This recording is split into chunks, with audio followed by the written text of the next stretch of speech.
때 과연 소방을 해야 될까요? 안 하는 게 맞을까요? 사실 우리가 이제 커뮤니티를 통해서 이제 정보를 알다 보니까 어떤 분들은 해야 된다 그러고 어떤 분은 안 해도 된다 그러고 소방서에서도 약간 두리뭉실하게 얘기를 해주고 이래서 굉장히 혼란스러울 때가 있잖아요. 그런데 쉽게 생각하면 될 것 같아요. 교습소는 서류적인 인허가 절차에는 소방시설이 들어가지 않아요. 학원 설립할 때만 그 운영필증을 받기 전에 심사를 나오잖아요. 실측을 나오고 그 교육구청 주무관들이 나올 때 소방에 대한 그런 시설 점검까지 플러스돼요. 서류적으로 학원은. 하지만 교습소나 음악 교습소는 그냥 실측만 하고 사실 소방에 대한 것들은 어떤 절차나 서류 심사 같은 게 없어요. 하지만 이게 왜 자꾸 교습소에서 소방이 나중에 문제가 돼서 뭐 스프링클러를 다시 했어요, 뭐 공사를 다시 뜯었어요, 막 이런 일들이 생기는 이유 중에 하나는 뭐면요, 예전에는 교습소라 그러면 규모가 작잖아요.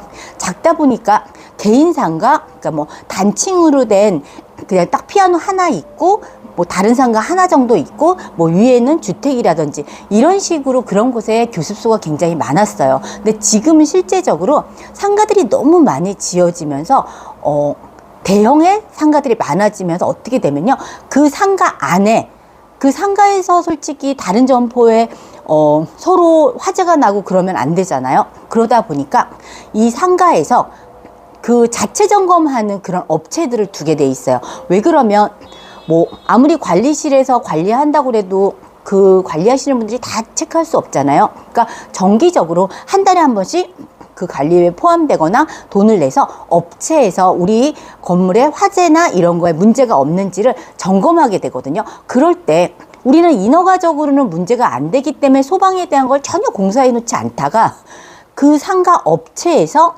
여기는 왜 스프링클러도 안 돼 있고 뭐도 안 돼 있고 뭐 시각경보기도 해야 돼요, 이렇게 말하는 게 그런 사례예요. 그래서 선생님들이 교습소를 설립하실 때는 인허가제를 두 가지로 생각하시면 될 것 같아요.